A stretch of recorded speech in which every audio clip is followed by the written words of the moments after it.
Let's get going then. Welcome all to... This meeting is being recorded. That was new. Yeah. Oh, did everybody hear that? I guess it wasn't Yeah. just me. Yeah, and I had to click it. Well, welcome all to the Town of Williston Development Review Board on Tuesday, June 8th, 2021. The first order of business is to open the meeting with a remote public meeting notice. I, Pete Kelly, as chair of the Williston Development Review Board, find that this public body is authorized to meet electronically without a physical location due to the state of emergency declared by Governor Scott and Act 92 as a result of COVID-19 pandemic. In accordance with the temporary amendments to the open meeting law, I confirm that 1, public access is available by video conference and telephone through Zoom. All members of the board in public can communicate in real time during this meeting through Zoom. Planning staff will provide Zoom instructions for public participation before the hearings are open.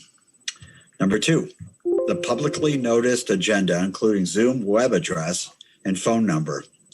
Agenda materials and Zoom instructions are also provided on the town website. www.town.williston.vt.us. Click on Public Records and Documents, then Agendas and Minutes. Number 3, the public can alert us during the meeting. If anyone has a problem with access during the meeting, please use the raised hand feature or chat box in Zoom, or call Emily at 802-878-6704, extension 3, and leave a message. Number 4, continuing the meeting if necessary. If Zoom crashes or the public is unable to access this meeting, it will be continued to June 22nd, 2021. All votes taken in this meeting that are not unanimous will be done by roll call in accordance with the law. Let's start the meeting by taking a roll call of attendance of DRB members participating in the meeting. Paul Christensen. Present. John Hemmelgarn. I'm here. Scott Riley. Present. David Saladino. Present. And I'm Pete Kelly, Chair. I am present. Steve Lembrick and David Turner are not present. So we have 5 members of the DRB in attendance, which we need 4 for a quorum. So we do have a quorum. I think, Scott, you're going to recuse yourself from 2 applications tonight. And I'm recusing myself from the community bank. When those hearings are open, we will state as to respectively why we are recusing ourselves. Okay. Pete, will we still have a quorum for those? Yeah, because Scott is not recusing himself for the community bank. Oh, okay. Okay. And, so there'll be 4 present for 4 or 5 present for each application. Perfect. So that meets the quorum. Thank you for asking that. I was thinking that as well. Okay, so before we do the public forum, I'll turn it over to staff to give us a little primer on Zoom. Yep. Thanks, Pete. I'll keep it brief. I think everyone on here has been on a Zoom meeting with us before. Keep yourself on mute when it's not your turn to speak. Your video is optional. Use the chat box for technical questions. The chat is public record. I'm not seeing any telephone participants, so we won't go over that. You can use the chat or raise hand if you would like to tell us that you'd like to speak. We will be using screen share tonight. You can optimize your screen view by clicking the view options section of your toolbar, and you'll see a slider bar down the middle where you can balance everybody's videos and the shared document to maximize your screen view. If you're having bad internet connection, you can turn off your video, other browser tabs or programs. You can also click the up arrow next to the microphone to use your cell phone or home phone as your speaker and microphone. Again, use the chat if you have Zoom technical questions. Thank you. Great. Thanks, Emily. Okay, next up is the public forum. This is, we give an opportunity for anyone participating tonight in this meeting to make a comment on anything that's not on the agenda. So this is an opportunity to speak about items that are not on the agenda. Is there anyone in the audience that is interested in addressing the DRB at this time? Pete, I do have a question for Emily. Go ahead. Emily, any consideration yet given or discussion on back to in-person meetings? Yes, we're working on that with Town Meeting TV. They are setting up an AV system in the town hall meeting room so that when in-person meetings do resume, we can have an integrated Zoom and in-person experience. So public or board members could join in person or on their computers and still have the same experience. We're probably going to roll that out for the select board first. TBD, we might try it out with staff in the meeting room on June 22nd. Get the system set up and then welcome board members back into the meeting room. And lastly, the public. The exact dates are to be determined from the town manager. Sounds like you had that prepared for the expecting the question. It sounds like I did. Great, thank you. Mhm. Anything else from anyone? Any raised hands, Emily? No raised hands, no chats. Okay, great. Okay, now we'll go into item 2 on the agenda, the public hearing. There's 5 items on the agenda for tonight. DP 21-12, Gray Birch. That's a request to convert an existing commercial unit to a residential unit. DP 21-13, that's Adams Real Property, requesting a discretionary permit for outdoor storage. Item number 3 is DP 16-05.3, Community Bank, requesting a discretionary permit to reconfigure the drive-through access. Item number 4 is item 4 and 5 is DP 09-01.22. That's Snyder and Riley, and it has to do with a discretionary permit to construct a multi-tenant commercial building of 26,000 square feet on Lot C2 at Finney Crossing. So with that as an overview of what we have on our agenda tonight, let's dive right into it. First up is DP 21-12. Who is present for the applicant? Looks like Curtis. If you would unmute yourself and state your name and address for the record, please. Curtis Truesdale. My business address is 147 Knight Lane in Williston. Great. Welcome, Curtis. Staff is next to give us an overview of the project. Yep. So this is a pre-application request to convert an existing commercial unit to residential at 149 Knight Lane. This is an existing multi-tenant mixed-use property. No interior or exterior modifications are proposed. The main reason pre-application is required is so they can get growth management allocation in March 2022. This property is a little under an acre. It has access on town roads. It's located in the Taft Corners zoning district. It is not subject to design review or Conservation Commission review. Tonight, staff is recommending that you take testimony and close and approve this application with recommendations as provided.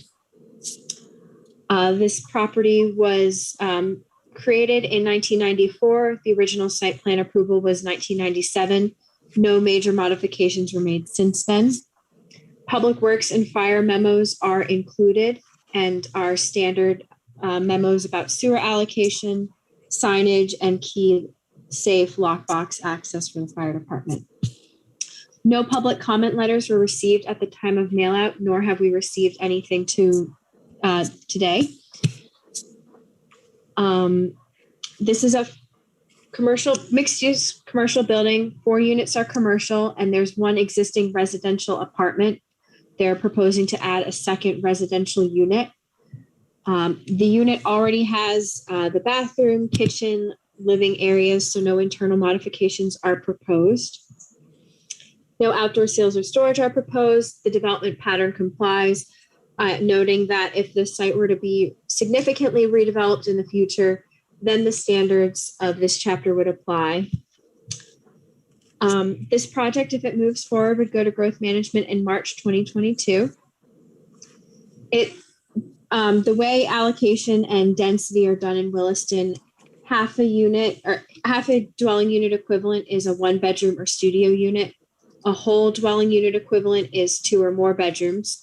Because they're proposing a 1-bedroom, this would only need half a unit of allocation, but allocation is awarded as whole units. So they would have the option in the future, if they got allocation, to propose a 3rd studio unit or expand this unit to 2 bedrooms. Basically, they could have some flexibility in the future and not have to return to growth management. They will either need to score a minimum of 30 points or receive an exemption. They are eligible for an exemption because the parcel is less than 10 acres and no more than 2 units are requested.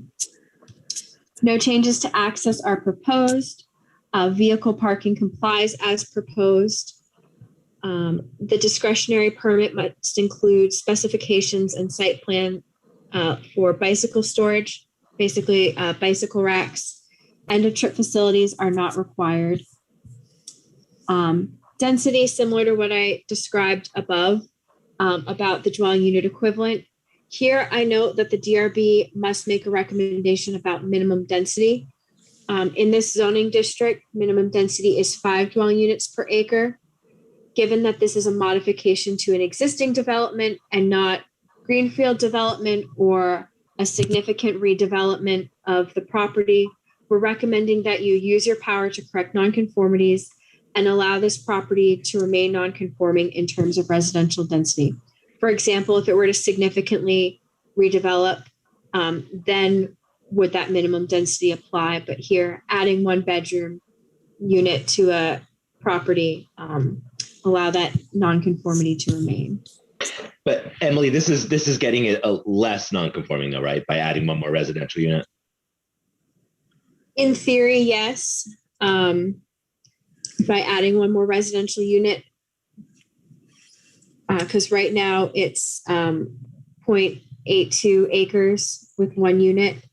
The net density is 7.5. The minimum density is 5. So they would need a total of 4 units to meet the minimum density. Not subject to design review. If changes to outdoor lighting are proposed, those must be shown at discretionary permit, and impact fees will be assessed at administrative permit. They're approximately $4,000 for a multi-household unit. What follows is proposed recommendations and a motion. Thank you. Okay, thank you, Emily.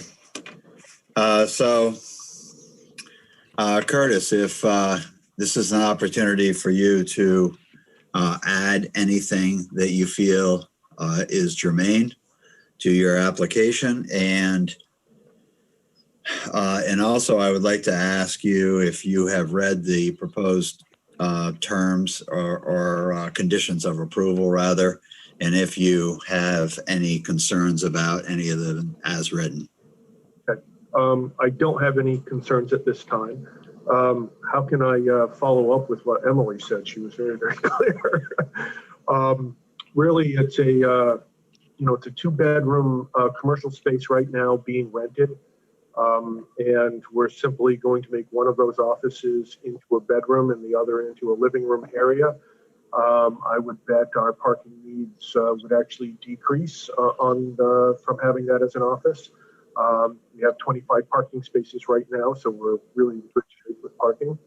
I think it's a pretty easy transfer over to a 1-bedroom apartment, and we're hoping that we can, get the approval from you guys. Pretty simple. Great, thank you. I'm going to open it up to members of the DRB for questions.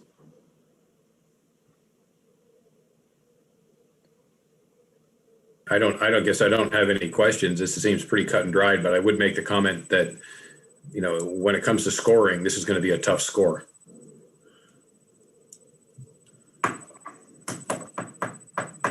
You're muted, Yes, David.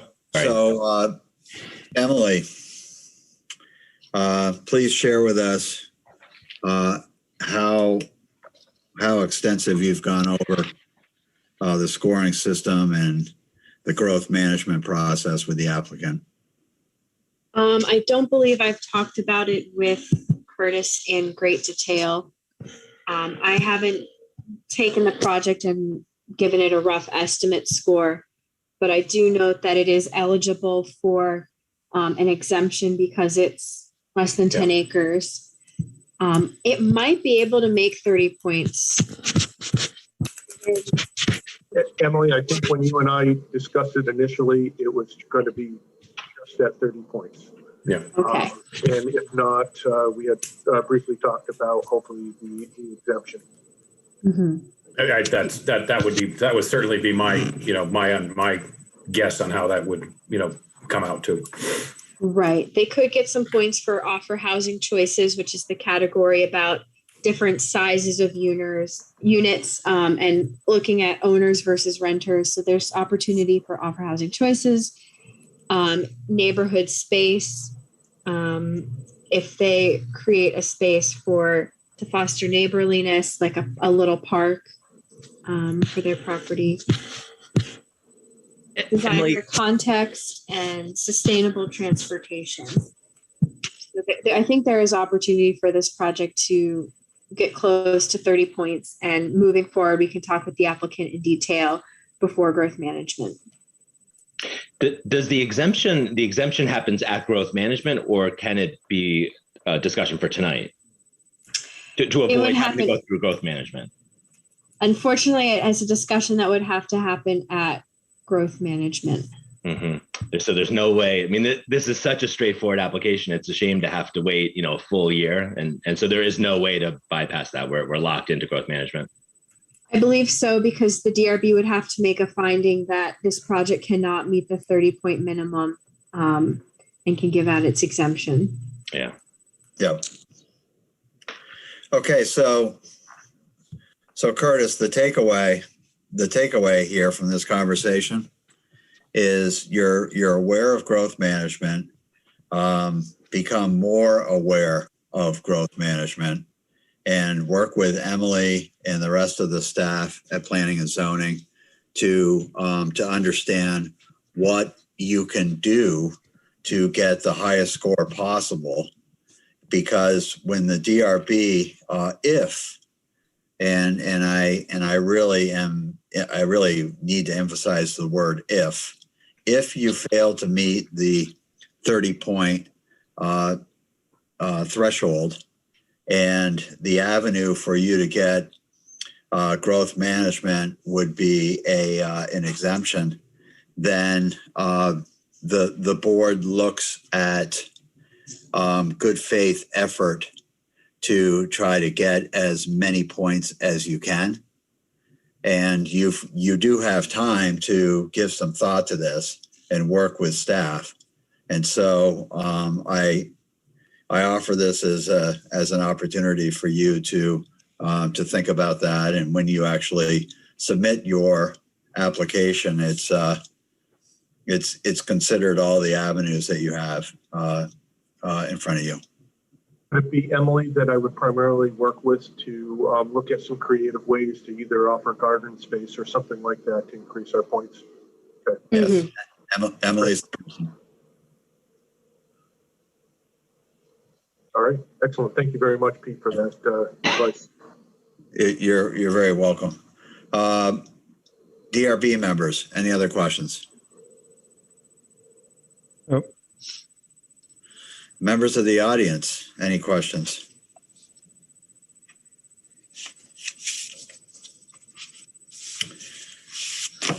Okay, 7:22. We're going to close DP 21-12. Thank you, Curtis. Appreciate it.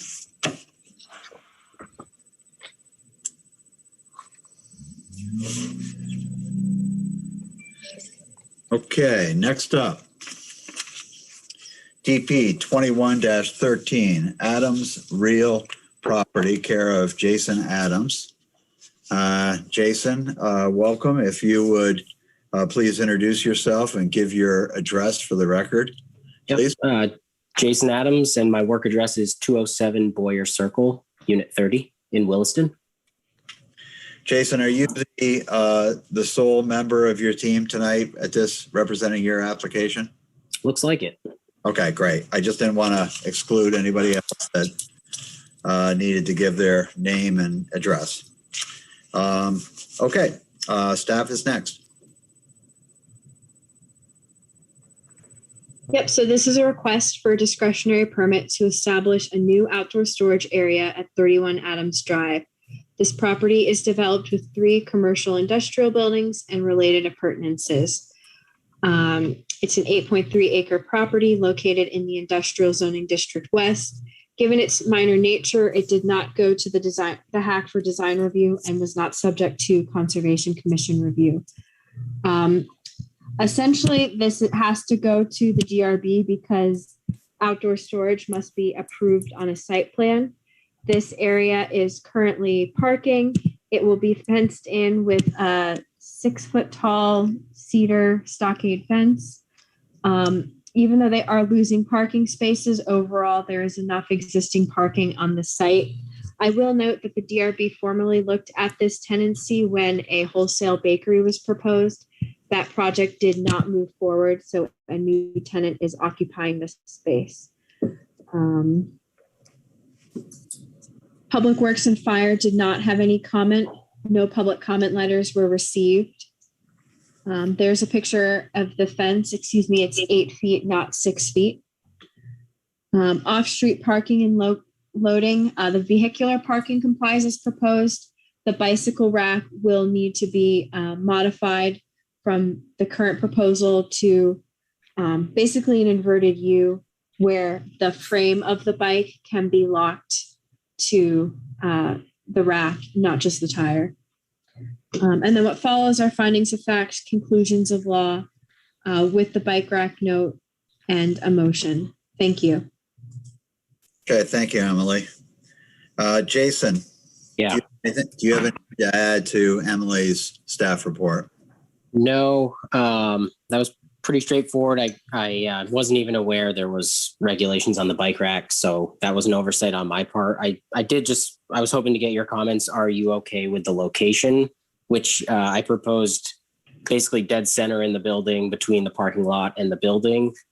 And then is it fine to just pour a little pad there and mount the bike rack to it?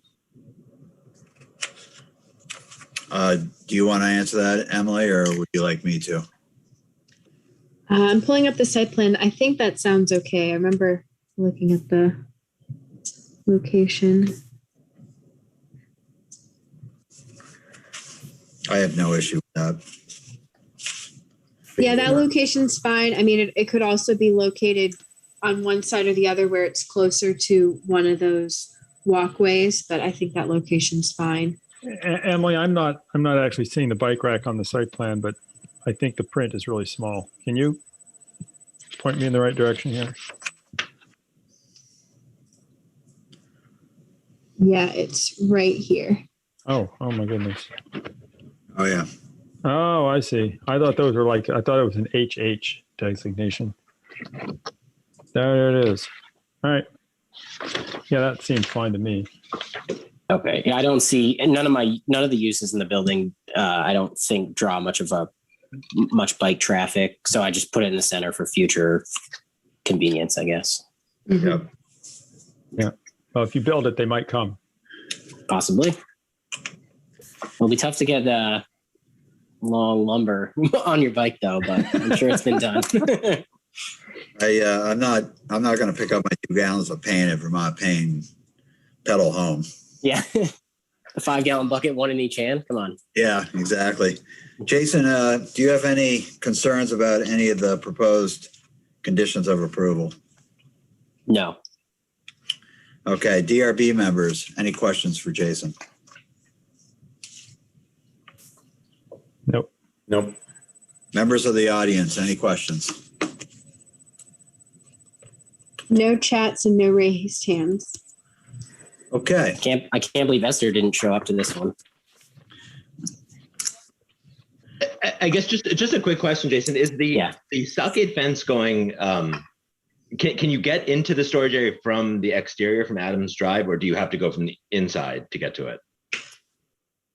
No, there'll be a gate in that, I'll call it a driveway on the side off of Adams Drive. So you can drive in there. Is that what you're asking? Is that where customers would go in, or is that for the thought is people will drive in there, kind of load up their trucks, and then I think there'll be enough because there's just going to be skids in the front part, so they could probably kind of do a 3 to 5 point turnaround and get out of there too. Mm-hmm. So that's the idea. And there is also existing on the side of that building within the new outdoor storage area. There's a drive-in door into the suite and I say man door. That's probably not correct, but a 3-foot wide door to go in. Mm-hmm. Yeah. Is that a barn door type configuration? So it's on some type of track system? No, I think they were going to do hinged, like 2 swinging gates, I guess. Right. It'll stay open during the day. It'll just be locked at night. Yeah. Okay. And is this the guy that's currently set up at the intersection at where Rock's Paving is? No, it's a different guy. He's on Old Stage Road out of his house right now. Got it. Okay. Any other questions?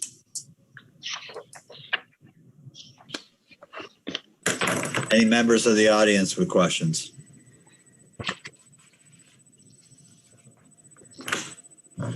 Okay. We're going to close DP 21-13 at 7:29. Jason, thank you for coming, and you have a nice evening. Thank you. You as well. Thanks for your time. Okay, next up, we're going to open DP 16-05.3 at 7:30. This is a request for a discretionary permit for an amendment at the community bank project. I'm going to recuse myself. The company that I work for, DEW Construction, was the general contractor on this project. Although we are not going to be involved on this change, should it be approved, I just feel it's appropriate to recuse myself. So I will hand things over to John Hemmelgarn to take the reins here. Great. Thank you, Pete. So I guess I would ask who in the audience is here to represent this application. Dan Heil. I'm with O'Leary Burke Civil Associates. Great. Can you state your address there for the record? Yep, it's 13 Corporate Drive in Essex Junction. Great. Thank you. And is there anyone else? I don't believe so. No. Okay. Great. So Emily, are you doing this one as well? Take it away.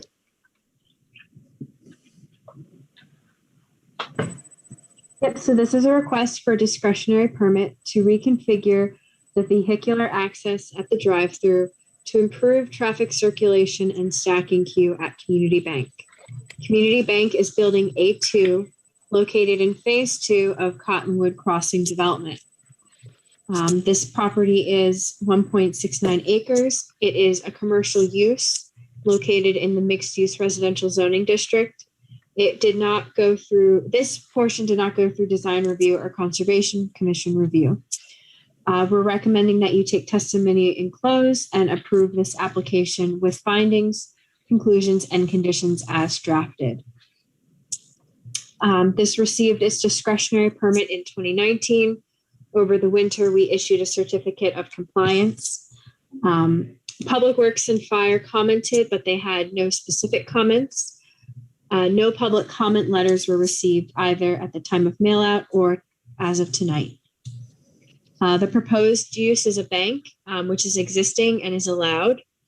No changes to the setbacks are proposed or the structures are proposed. It's only the pavement and the curbing that are being modified. As you can see here, the before and after. Primarily why this is being modified, going to the DRB, is because the 3 parking spaces in this island are being removed, and that crosswalk is also being removed in order to create a wider turning radius and a place for more cars to line up to go through the drive-through. You will note that the crosswalks to the north and the south, or from the top to the bottom here, are still there. Those crosswalks are not changing, nor is the park and pathways next to the bank. Off-street parking complies as proposed. The applicant provided a shared parking calculation because they are removing those 3 parking spaces and also adding a second dumpster bay. 4 parking spaces are going away from the overall development. They were able to find 3 parking spaces on Connerway Extension, and those have been included in the share analysis for phase 2, which includes the bank building and the multi-use building that's nearing its completion. The bicycle parking is not changing and complies as proposed. Maintenance, they're adding a second dumpster enclosure, which is in compliance with the standards. Landscaping, they are relocating one tree in that drive-through median. And similarly with outdoor lighting, one light fixture is being relocated. What follows are findings of fact, conclusions of law, and conditions as drafted with a motion. Thank you. Great. Thank you, Emily. So Dan, next up is your opportunity to comment or add, embellish anything that Emily just went over. Sure. Yeah, she did a great job summing it up. As she mentioned, the proposal is to revise the community bank drive-through to improve traffic circulation for larger vehicles and increase the stacking queue for vehicles waiting in the drive-through. Drive-through and associated infrastructure for Lot 2 has been constructed, and the building is currently occupied by Community Bank. Drive-through is operational, and it was designed to maximize the amount of on-site parking, which is why we previously had that parking island to the west.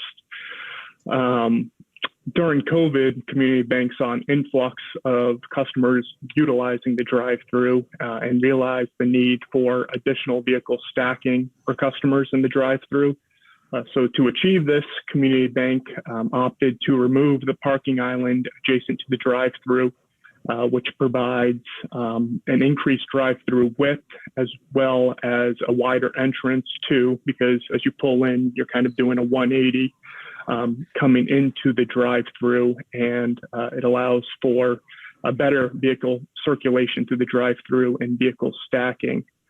And as Emily also mentioned, we are also removing one parking space along the western boundary near the property line with Maple Tree Place to accommodate a larger dumpster pad.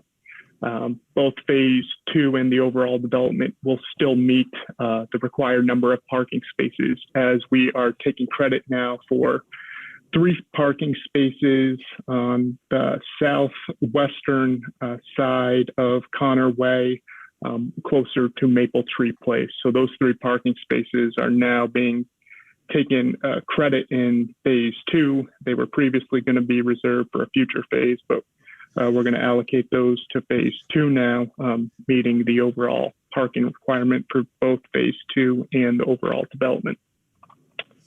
And I took a look through the staff notes, and I am okay with the conditions, but I think a few of the conditions may not apply to the drive-through amendment and the parking amendment, mainly conditions 12, 14, and 15. 12 pertains to sewer allocation. There's no change in sewer allocation for this drive-through revision. 14 pertains to signage, and there's going to be no change to the previously approved master sign plan. And 15 pertains to mechanical and utility connections, and there's no change to that as well. So I would just request that if the board feels it appropriate, that those be removed. So noted. Though, as you know, many specifications have what we call boilerplate. Yeah, exactly. And I do think all of these say any proposed signage. So with no proposed signage, it does become moot. But we'll certainly discuss and decide whether we want to remove those or not. Sure. Any questions from the board? I am curious about the remaining sidewalks that are there. I mean, it does seem like that sidewalk terminates in the drive-through aisle that no longer has a crosswalk, and so you have this kind of sidewalk to nowhere. Yeah. Did you consider ripping that out as well, so you're not kind of steering people into the drive-through aisle? Sure, we could rip it out. If someone from the bank wanted to go out there and have easy access to the drive-through, we thought it might be nice to keep it in. I mean, I think most people are going to know that it is a drive-through, so we didn't see the harm for keeping it in, but we could rip it out as well. Emily, is there a tip down? David, hold on just a second. Emily, could you put the site plan up so that we can all see and make sure we're all talking about the same thing? Sorry, David. I'm a visual person, so. Yes. There's a tip down in the curb and tactile strips there and everything? Yeah, there's a curb ramp there, correct. Mm-hmm. Yep. I don't feel too strongly. I mean, it might feel a little bit awkward just to have this sidewalk without that crosswalk in the pavement. I don't know how other board members feel about that, but that just stood out to me looking at the plan. Mm-hmm. I'd hate to take it out and then have that be the shortest route from the edge of that sidewalk to the parking lot and have it turn into a path. That's where the people are going to get over to the 14 area. Mm-hmm. Yeah, I could see that point. So, if the board would like that removed, we're okay removing that. And I see that sidewalk has a different configuration in these two plans. I assume the one on the right is as it was built. Correct. That was as it was built. Correct. Okay, great. Any other board members have questions? Comments? Hearing none there, I have one myself. The tree that's being relocated, where is that currently? That is to the western part of the island that has 3 parking spaces right now. So it's right adjacent to the drive-through entrance right there. Oh, I see. And are you going to put a new one in, or are you going to try to transplant that one? We would try to transplant that. If it didn't survive, we would be putting a new one in. Great. It's new enough it might actually survive. Mm-hmm. Okay, and the same with the light pole. It's one that I can see there on the plan. So great. Correct. Yeah. Okay. All right. I have no more questions. Anyone else on the board? One last chance. Anybody? Oh, I'm sorry. I'm too quick with that, Dave. Just thinking through the sidewalk piece again, it does feel like there may be a liability by having those truncated domes, the ADA strip there. And, in the event that there is a, sight and visually impaired person who comes up to that, I think the expectation is that there's a safe crossing and then, tactile strips on the other side of the road that you'll hit. Sure. And they would obviously not know that and may walk out. I mean, it's a 1 in a million thing, but that alone might just raise some liability concerns. Yeah, no, I could see that point. So it would be a good idea to remove that. Yeah. I think so. Yeah. I would certainly open, interested in other board members' thoughts, but that's where I would land. It seems a valid point, David, to me. All right. Is there anybody in the audience that would like to comment on this application? No chats and no raised hands. No chats, no raised hands. Great. So I'll give the board one last chance to speak up. Dan, thank you for your presentation. I will close this hearing at 7:42 and turn the reins back over to Chairman Kelly. Thank you all. Thanks, John. Appreciate it. Okay, next up is DP 09-01.22. Snyder FC Commercial Properties LLC and Riley Properties LLC requested for a discretionary permit to construct a multi-tenant commercial building approximately 26,000 square feet on lot C2, 3.08 acres in Finney Crossing. And Mr. Riley, you are recusing yourself from this as well as the master sign plan, which will follow, correct? You're muted, Scott. You're muted. Yes, I am. Yes, I am recusing myself from both the site plan discretionary permit and the sign plan review. I have a financial interest in the property. Great. Okay. So who is here from the applicant? It looks like Chris, Andy, and Cleary. Is that the crew? That is the crew. All right. Cleary, if you would start, please introduce yourself and your address. Cleary Buckley with Smith Buckley Architects, 431 Pine Street, Burlington, Vermont, 05401. Welcome. Chris? Chris Snyder with Snyder FC Commercial Properties, 4076 Shelburne Road, Suite 6, Shelburne. Thank you. Andy? Andy Rowe, Lamoureux and Dickinson, 14 Morris Drive, Essex. Thank you. Staff is next.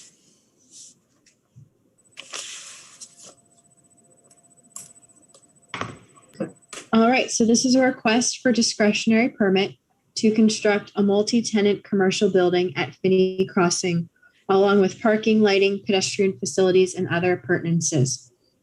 The applicant is proposing to provide common end-of-trip facilities, lockers, and showers for workers commuting to the site that will serve as for the proposed building, as well as the attendants in existing building J.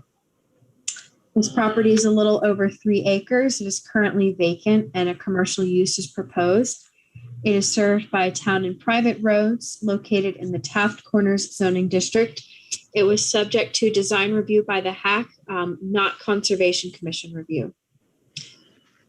Originally, we were proposing that you take testimony and close tonight and approve a decision tonight. There are a couple changes that I and the applicant will go over that were made since the mail out.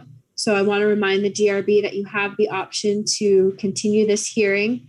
You are not running on your deemed approval until you close the hearing, in which case you would have 45 days after closing the hearing to write conditions of approval.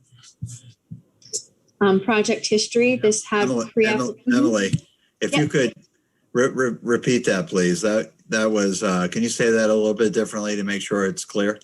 Yes. So the DRB has the option to continue the hearing, to request additional information or have more time to review the application and the changes proposed. Once you close a public hearing, you have 45 days to issue that decision. So even if you close a hearing, you don't have to render your conditions of approval tonight. You could delay those as well. Thank you. Yep, so this had pre-application review on April 13th. The HAC comments are discussed further below and their recommendations are included as conditions. They reviewed the original application on May 18th and revised renderings on June 1st. Since then, there's been an additional rendering that we will go over shortly. Public Works and Fire memos are included. DPW did not have comments, and the fire department noted that their pre-app comments were satisfied.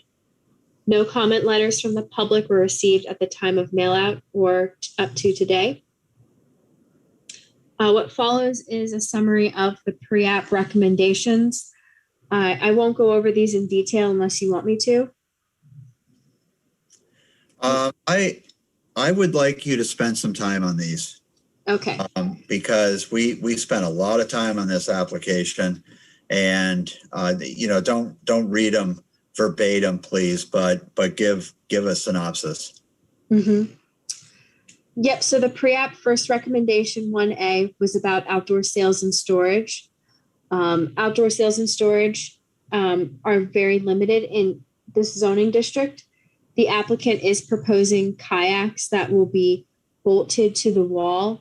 They are not going to be for sale merchandise. They will be physically mounted to the building. That's something for the DRB to consider. The DRB asked for renderings and photographs that show how Adirondack views will be used. The applicant notes that the patio area at the southwest corner of the building, at the corner of Holland Lane and Williston Road, will have westerly views to the Adirondacks. At pre-app, the DRB asked that solid waste containers be screened by placing them in the structure they serve, per 16.7 of the bylaw, or to use an architectural extension of the building. Originally, they were proposed at that southeast corner of Market Street in Holland, where they would be catty corner to the future urban park. The applicant relocated that trash structure further to the east. However, it is still a standalone building.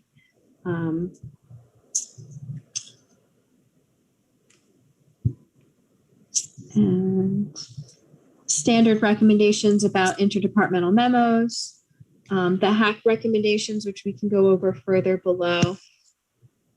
They provided a shared parking study and a traffic study. The DRB added 2 specific recommendations. Number 8, consider enhancing the corridor between Building E and Union Bank from an alleyway to an activated area. They have proposed landscaping and pedestrian scale bollard lighting. The sidewalk will provide a connection between the bike path and the parking area and will continue north to Market Street. Lastly, the DRB said, consider an upgraded pedestrian experience along Holland Lane through the use of enhanced landscaping, hardscape, public art that leads to a pocket park. So that southeast corner where the solid waste building was located has been enhanced with landscaping, ornamental grasses, densely spaced shrubs between the parking lot and the sidewalk. And there is some building mounted artwork proposed as well. Moving on to the project elements. This building is proposed to be retail. The primary tenant will be LL Bean. The other tenants for the 2 or 3 spaces are not specified at this time. The building meets the height and setback requirements. Here, outdoor sales and storage is discussed. The bylaw says outdoor storage is prohibited in this zoning district. Outdoor sales will be limited to special events like a farmer's market or a sidewalk sale or sidewalk vendors. These are the kayaks that are being proposed. Given their permanent nature, the DRB may want to consider whether these kayaks should be treated as signage or public art. The DRB may add a specific condition of approval related to this proposal. Development pattern, there are development standards related to dead walls, and these are discussed further below. The property also meets the 5 of 9 criteria for the Taft Corner zoning district. These are 5 elements that are proposed over the entire Finney Crossing development. And lastly, for this zoning district, Adirondack views, they are showing how the park will accommodate some views to the west. We provided a standard condition of approval for access. The site will have vehicular access from Holland Lane and Market Street. From Market Street only. And there is the multi-use path along Route 2. Each of the commercial tenants will have a sidewalk from the multi-use path to the tenant entryway. Parking, we're also proposing a standard recommendation. Vehicular and bicycle parking complies as proposed. You can see a diagram that shows the different parking lots that are allotted to the different buildings and their share between them. And the table as follows. On-site infrastructure. This property is served by municipal water and sewer. Solid waste disposal is handled internally. The applicant has provided a solid waste plan with trash and recycling receptacles interspersed throughout the streets within the commercial portion of Finney Crossing. And this is what the proposed trash recycling container will look like. Maintenance, this is related to solid waste management. So the DRB requested that trash and recycling be handled within the structure or as an architectural extension.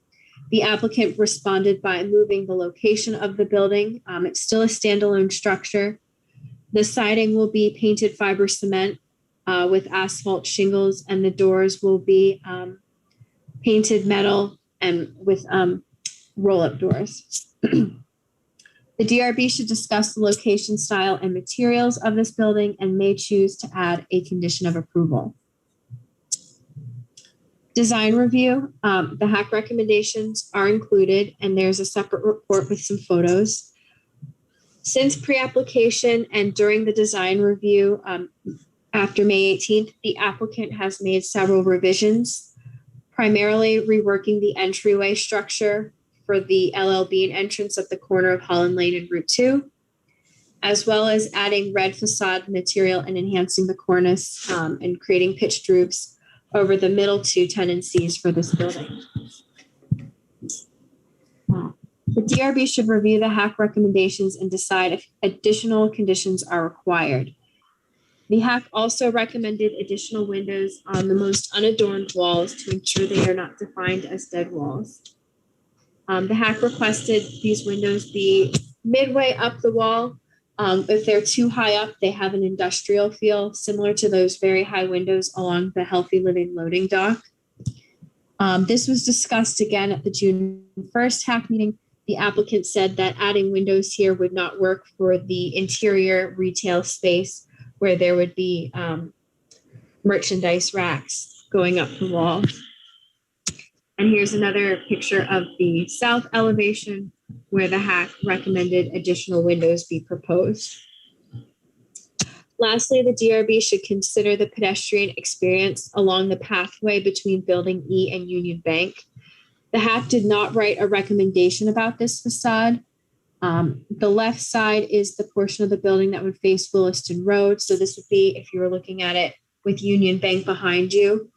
And this is the north side to the left. As you can see, there's no windows or doors proposed on this wall. It is a gray corrugated metal with light gray painted fiber cement panels up top. Landscaping, we're proposing a standard recommendation. They've provided a landscaping plan with landscape parking islands and a pocket park at the corner of Holland Lane. You can see that there's a curved sidewalk along here with some bench seating areas to enhance that southeastern corner of the intersection. Street trees, a standard recommendation is also proposed. We'll discuss signage separately and impact fees. If any crossing is not subject to transportation impact fees in exchange for construction of Zephyr Road, and they've provided that analysis that compares overall trips in Finney Crossing to the cost of construction. This is the revised elevation that was provided after the HAC meeting on May 18th. Primarily, the HAC wanted to break up the boxy nature of the building, add some angles. They looked at some similar LL Bean buildings where there is a pitched roof and a porch-like structure at the front entryways. Here you can also see the red element that was added with a stronger cornice and pitched roofs. On Friday, Chris sent me this elevation, which shows a pitched roof at the LL Bean entrance, but those wooden support beams are no longer proposed.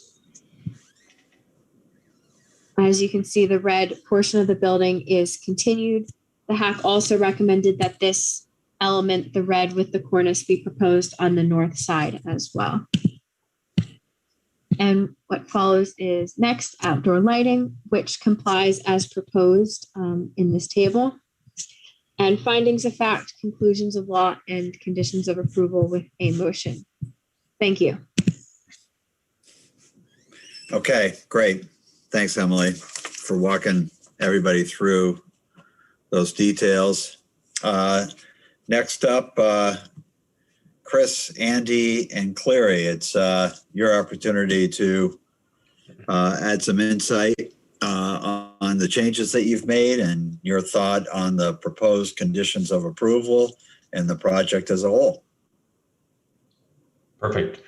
Well, thank you very much for your time, and I appreciate the discussion and the review that we have gone through over the last 2 months. It has, it's been, although it seems small and minor, there's been a lot of work and detail flushed out, and you know, unfortunately,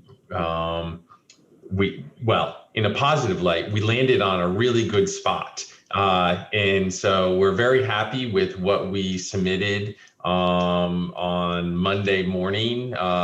It unfortunately was, if we had gotten there on Thursday, it would have been better because you would have had that as part of your package. But we're very happy and excited about the work that we've done in terms of the building elevations and also on the site plan for the property. And so, Emily, I don't know if we could go to the site plan, and I think it's important to note, what has changed on the site plan and in general terms, and then also we can talk a little bit more about building elevations after we do that.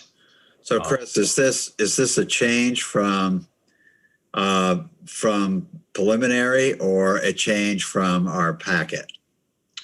So from preliminary in terms of the site plan. Okay, that's what I thought. I understand the elevation change, but yeah, clarify what you meant. In elevation change, there is one change, and it's just removal of the posts on the corner. But we can we'll get to the elevation change. I don't know if we can look at the.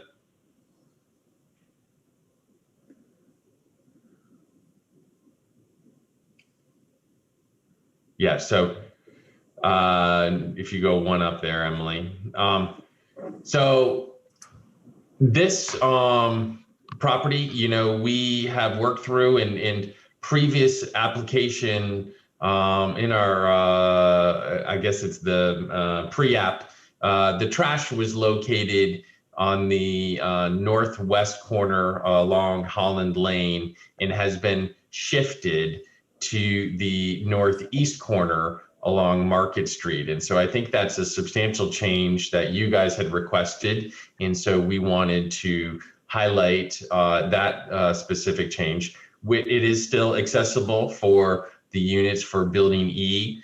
And also it will be used for Building A as well. So this is planned and organized so that we have capacity for the those two, all of the tenants in Building E and also in Building A.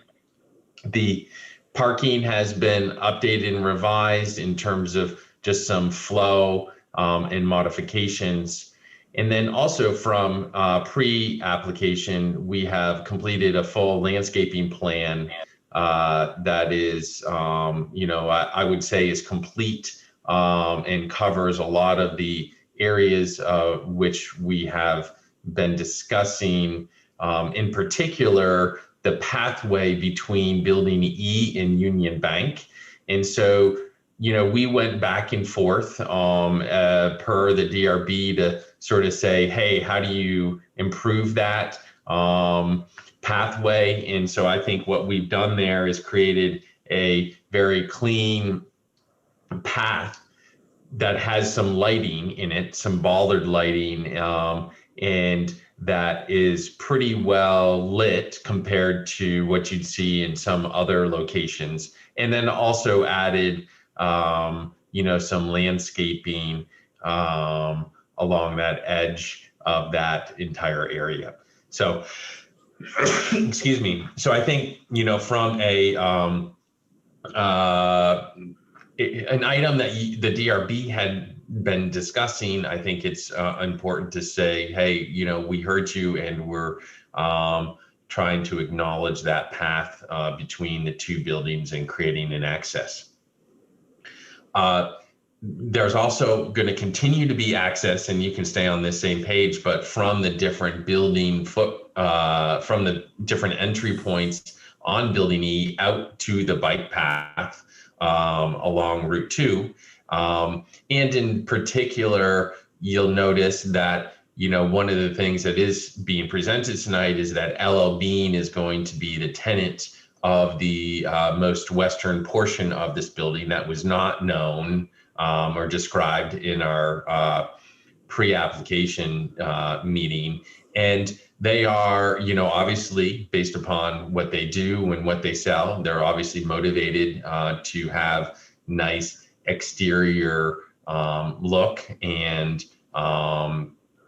are going to be, trying to maintain the outdoor aesthetic that I think we all want to. And by having the patio connected to the bike path in such a it's not just a 4-foot section, it's a much larger section there. And so I think it's creating even more connectivity and visually and physically to the bike path. So I think we're very excited about, the opportunity of them locating here at Finney Crossing and also trying to augment what they already do in terms of the outside and the visual that we have on the visual from Route 2 and Holland Lane.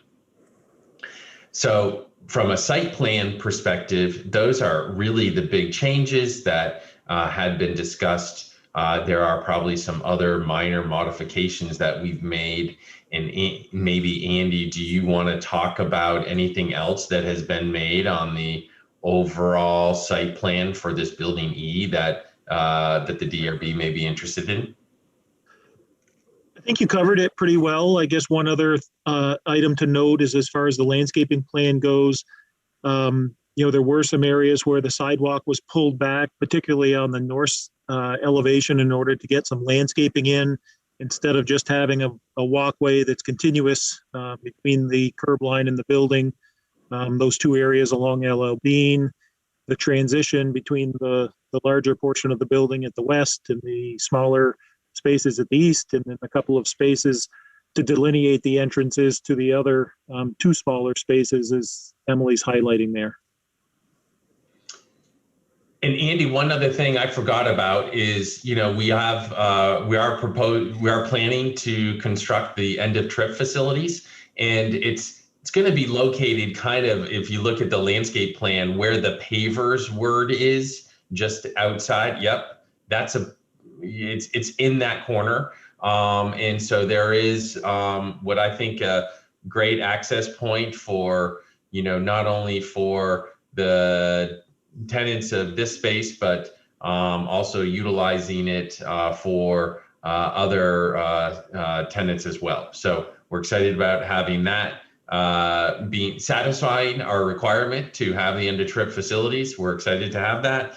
And so there will be an access point there. And I think it's a good feature that we're going to be able to offer to current tenants and future tenants.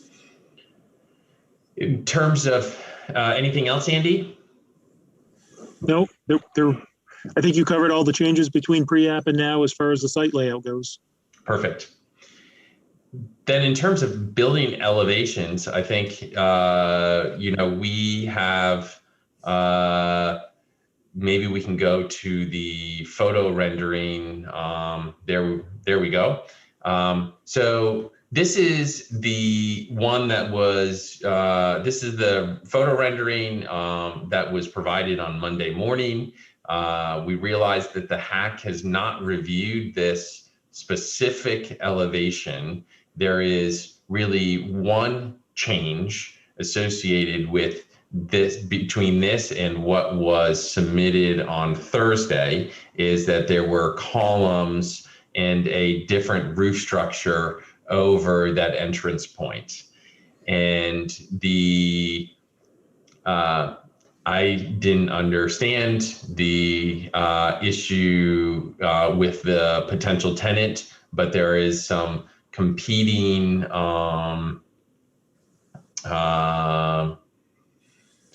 stores in this world, or in the United States, that have more of that posted beam look. And I presented it to him on last Wednesday after the hack meeting, and they raised those and asked us if we could remove those. So we've come back with a revision. And so what we're looking for is approval of this revised building elevation that has a sloped roof that does carry around the corner, and we think satisfies what the discussions had been with the hack about the rather than having just flat roofs across all of the 3 entry points that had been previously provided. So I think what we're doing here is really, still providing the sloped roof versus a flat roof in that area. The other piece that I think is important is we did change the color and the roof line over the middle section building. So what is now the red building. You can see thank you, Emily. Here's the original application. You can see how there's flat roofs both on that section and also on the middle section. And then if we go to the current building elevations, you can see it's drastically different. One, the color on the middle section, but also the two roof sections that go over the two entry points. So we're very happy with where we've landed and appreciate all the feedback. It has been I would say that's probably the thing that we spent the most time on over the last 30 days was these entry canopies, and surprising. I know it's kind of surprising in my world, but that is what takes us the longest, the little details by that. And the sloped roofs were really requested by the hack. And so that's why we also have made those modifications. So in terms of the details of the other sheets, the next page, I believe, is the photo rendering. And this is a drone view from basically above the pond from across the street. So if you're at the pond and you go up in a drone and have a photo, because this is one of the requirements or requests made by the DRB and the hack, was to have a view of the street section. And because of the width of it, it was extremely hard to create one photo. And so by doing this drone view, we were able to accomplish that, to show you sort of how the buildings relate to each other along the Route 2 corridor of Finney Crossing. This is very, very helpful, Chris. Good. I've never done that before, so it's an interesting perspective, and it's pretty cool. So,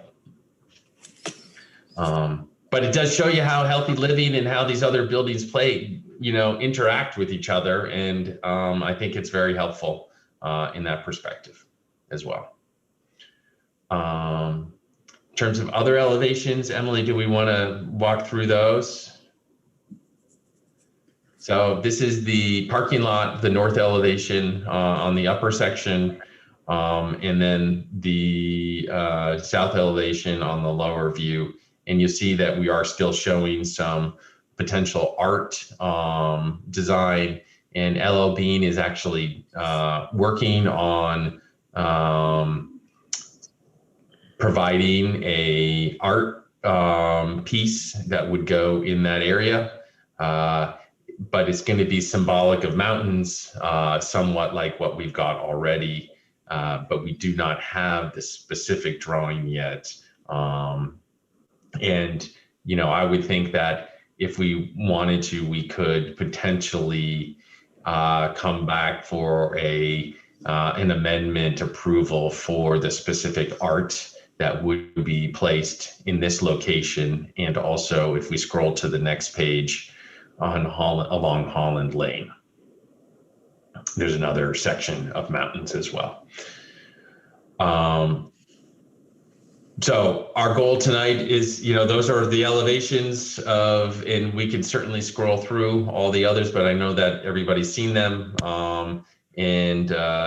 We're excited to, listen and answer any questions. Our goal would be to figure out how to have an approval for this project, so we could potentially start this project in July of this year. Okay, Emily, if you would please bring the HAC proposed conditions of approval up. I'd like to just take a peek at those as a group.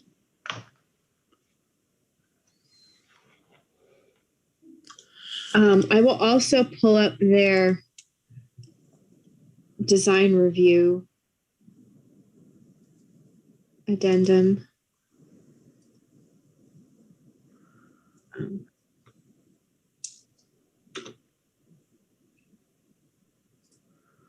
Just to give a little overview, mainly the HAC was concerned about everything being vertical and a horizontal roof line and wanting to break up the roof. These are some photos that they considered in their meeting.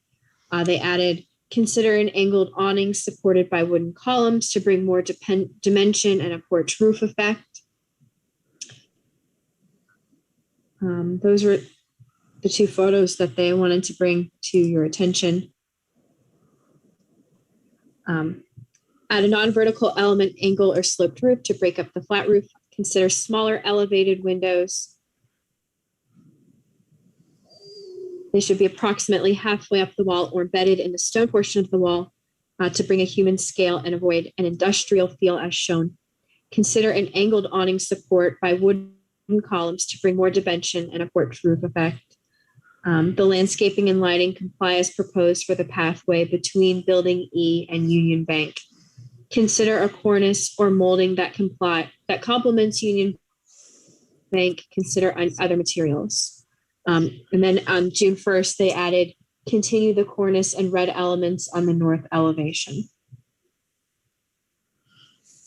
Okay.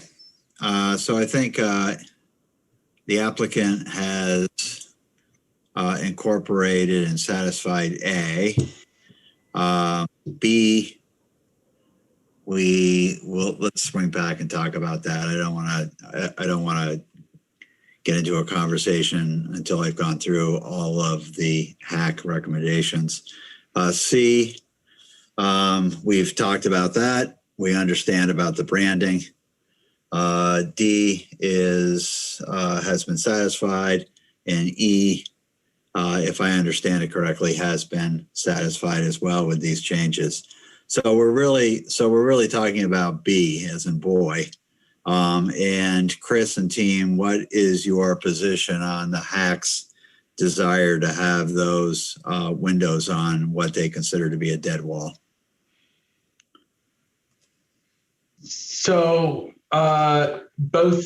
So on the north elevation, that where they had drawn some windows in that is there's some challenges on that elevation. One is the end of trip facilities are located on the left-hand eye over the door, and on the right-hand door is the service room, electrical and mechanical service room for the entire building is located there. And so you can add windows, but it's going to be looking at nothing. And we also, in particular, on the right-hand side, we've identified this and have an extensive landscaping plan to the right of that double door. And so if we looked at the landscape plan on that side, you would see that, yeah, keep going. Oh, yeah, you could keep going. Oops, maybe it's not on this one. But you can see how, yeah, I mean, this isn't a true landscaping. So to there, if we go and look at the actual landscaping plan, I think it's even more detailed than what is there.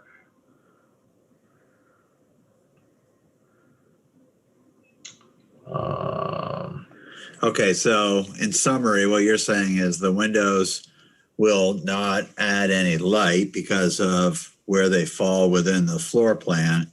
And in addition to that, the landscaping is already providing some type of architectural element to that side. That's correct. For summary?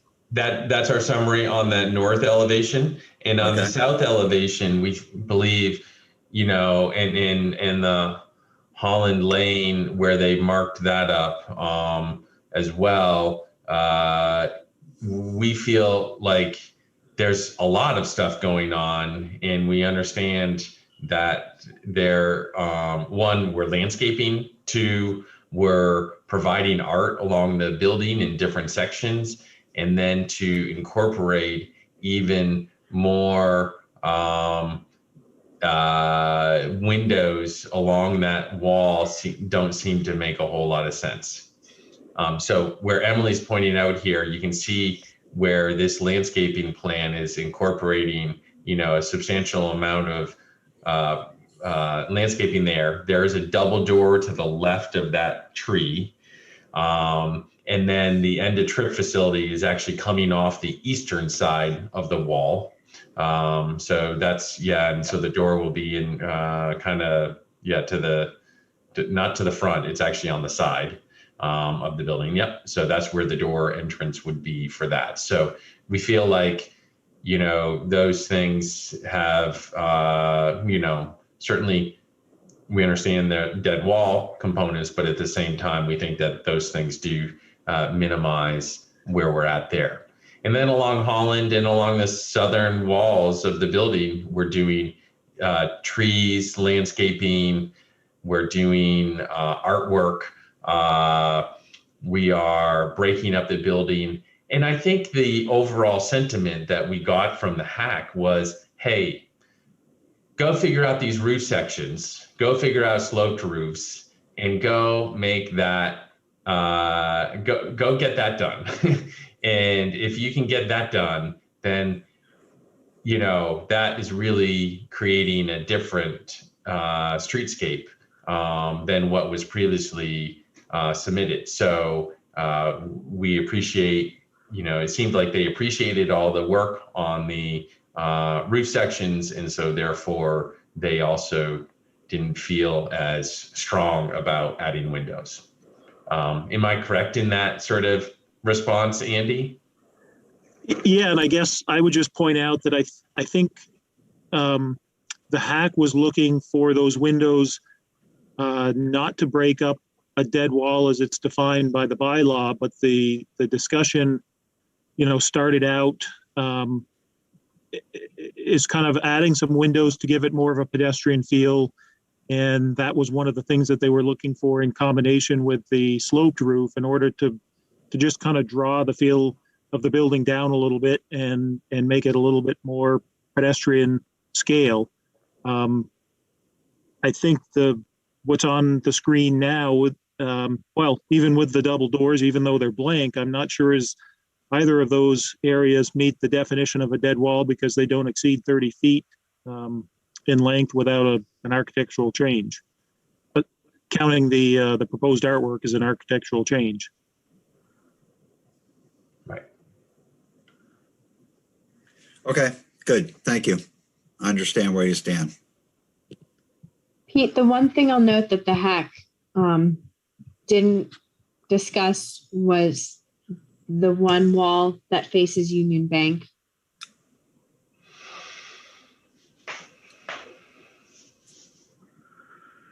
So this would be on that pedestrian pathway. Yeah. It's a pretty blank wall on the Union Bank side too, right? If I recall. No, there's windows there. Are there? Not too many though, right? Not too many. I think ground level is just utility doors. Yeah. I was just seeing, I remember seeing windows a minute ago from on the drone view. And so I know they're on the upper left part of that bank facade when you're looking at it from the alleyway. And those windows will be, I'm just talking out loud here, but they would, if they're on the second floor, which they are on the second floor, they're going to be at, let's call that bank ceilings, probably 10 feet minimum, plus another 9 or 10 feet. So they're, are they going to be totally blocked from that view? They're not going to be totally blocked. They're still going to get natural light in there. You can even see it in this, like you said, in the drone view. So If I remember correctly, that's a leased space area in that building. They have offices in that section. Some of their offices. Yeah, but some of it is a lease space. So Yeah. There's I think there's a combination. Not that really. No. What's the distance between the buildings there? Andy, you want to confirm that? Because I know we've gone back and forth on this a few times. A few. I know what that means. We want to make sure we get it right. Well, it's another way of saying repeatedly. Yeah. There's a couple in the back there on the first floor. So is the sidewalk that we're seeing there the one that's on your current site plan? Andy, you want to answer that question too? Or are we tearing that up? I know that there's discussion about that as well. No, that sidewalk does come around the side of Union Bank into the two service doors, and that would be extended to the bike path along Williston Road. And it's about 15 feet between buildings. You've got about 5 feet from Union Bank to the sidewalk, 5-foot sidewalk, and then a little more than 5 feet from the sidewalk to the east end of the proposed building. Right. And the landscaping that you're putting in there is between the sidewalk and the new building? Correct. And how tall is that landscaping? That's one thing I didn't see on the site plan, is just how tall any of those things get. I know the daylilies, I have a good idea of how tall they'll get, but.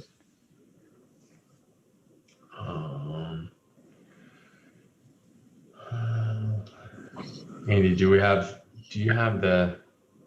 Yeah, I'm just checking to see what the species are.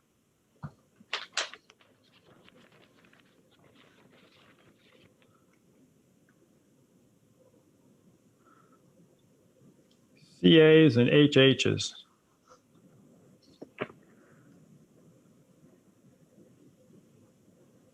That's the reed grass. Yeah, so the reed and the daylilies grasses will get a little higher, but you're right. The daylilies are, a couple feet high. The grasses might get 3.5 feet high or so. Right, no, that's pretty tall. I guess where I'm going with this, Pete, is that that wall does seem like it's the only wall I would have concern with on this entire proposal that they've shown me. That it's the only one that does seem a little lifeless, especially as we're trying to promote people walking through there. The bollards are great. The landscaping is a good idea. And given the fact that there are lower windows there, and and this building goes back pretty much exactly as far as the bank building, I just wonder whether some more modulation of that of the siding materials there might be in order to enhance the scale of the building and the pedestrian experience through there. So you're talking about a variation of materials as opposed to windows. Yes. So and I know you're always hesitant to do design work, John, rightfully so. I understand that. But I posed this question to Chris and Cleary. What can you do? What would you be willing to do to make that elevation more interesting? Cleary, do you want to take that? Time for another art panel. Cleary, you're muted. Sorry. The building is about 5 feet off the property line, so that wall does need to have a fire rating. Oh, lovely. And the interior program doesn't really want windows. We could look at breaking it up with some different materials, perhaps. I think that would be easy to do. Maybe bringing some of the painted cement fiberboard down so that it wasn't just quite such a horizontal expression. It's from my perspective, this is really a space that people are going to be more passing through. It's not a space that's visible from really most of the public domain. There may be people who will walk through it, although I guess I would question how often that will really happen. And I feel like the landscape will do a lot to soften that experience. But I think it would be easy enough to create a little more modulation with some opaque materials. Okay, great. I suspect that's what you will see in a revised condition of approval, but I'm one person and this is a group decision, but not looking to have you spend a whole bunch of money on a wall that, to your point, Cleary has is kind of the reality of how much use it's probably going to get in terms of foot traffic in that corridor. But if we can make this area a little bit more interesting with a variation of materials and not add cost to the project, I think that's probably the right thing to do. Yeah. I wonder if there's a solution, of sort of like a trellis or some sort of applied screen that we could have, a climbing ivy or, a plant species that would grow up on that. We're under a really tight schedule to get specifically LL Bean into the space. And so if there were a way to come to, a solution that we could agree upon that would sort of be defined in the conditions of approval, so that, we wouldn't have to come back to the board, that would be really helpful for this project. And Claire, I think I certainly understand, and I guess I'd throw out there that this is a tight area. There's not going to be a lot of sunlight, and so putting a trellis with some plantings in there would, I think we're already going to struggle with some of the grasses and some of the plants that are going to be down low.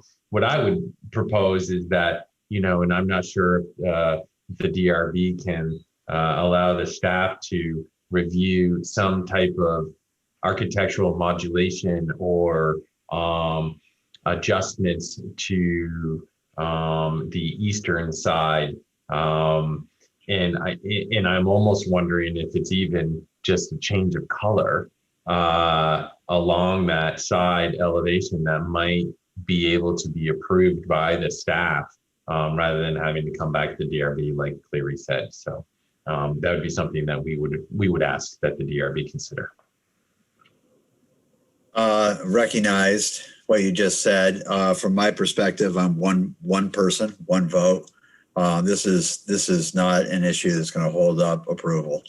And I would personally have no problem with delegation, but I think that collectively delegating it to staff, but collectively we can do a little better.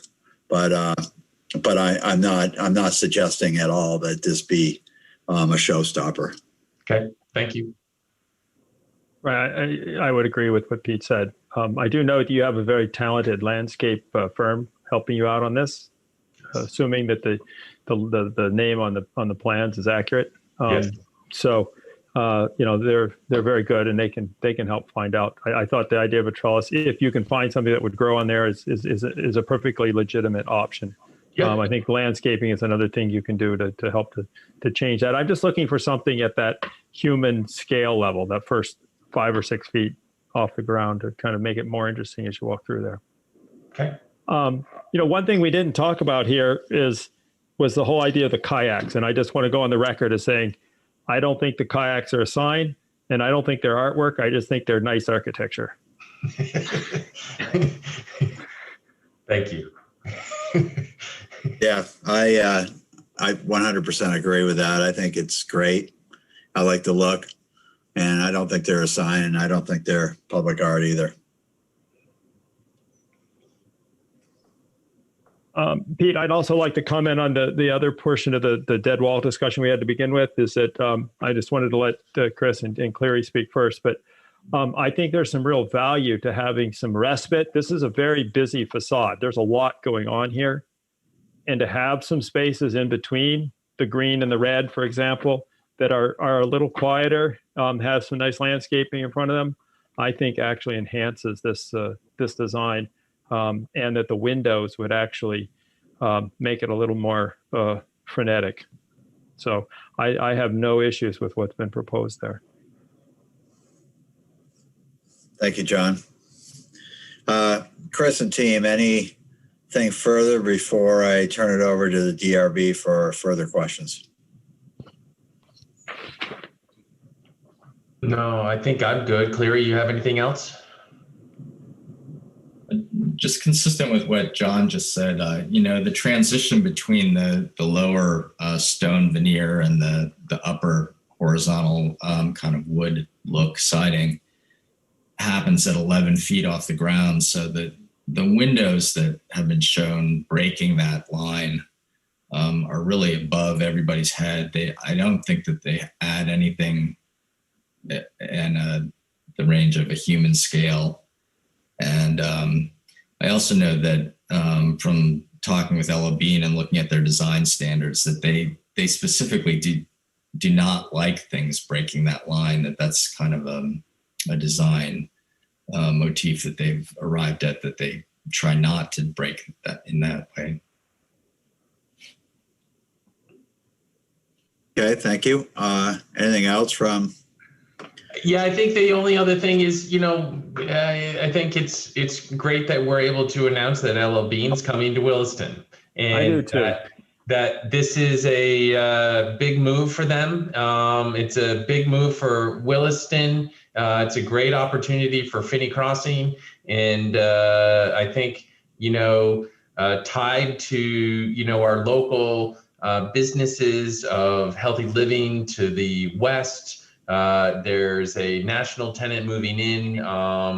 Xfinity is going to be moving into the west of healthy living, and then Felino's Pizza is going to be moving into the restaurant space on the far western end of Building J. So all of these things are happening. I have to say, even during COVID times, we've been busy in working on all these opportunities, and we're excited to have a really strong tenant who is going to take a primary spot at Finney Crossing. And I think it's a testament to all the things and all the hearings that we've all been through over the last 20 years, that a company like LL Bean is looking at this as saying, hey, this is a great spot for us, and we want to come here, and we want to come here for a long time. Chris, will the store in Burlington stay open? Do you know? They are relocating to this store. Wow. So interesting.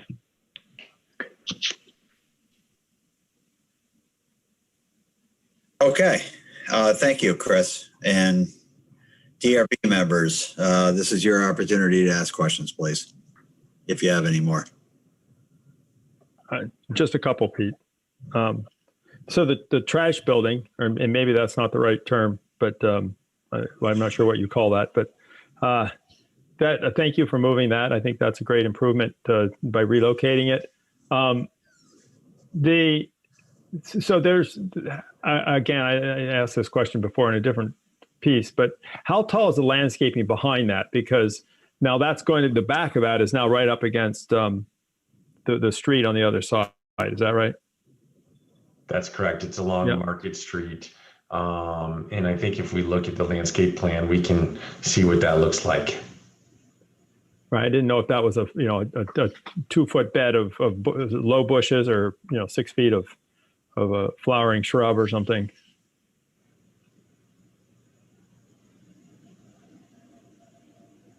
My Latin's not too good these days. So that's DL, whatever those are. And then there's some street trees along there as well. So there's going to be 2 street trees. There's a hydrant in the middle of them, and some DLs. They're dwarf honeysuckles. And I don't know how big a dwarf honeysuckle is the problem. Oh, than a full honeysuckle. Right. Anyway, I think, the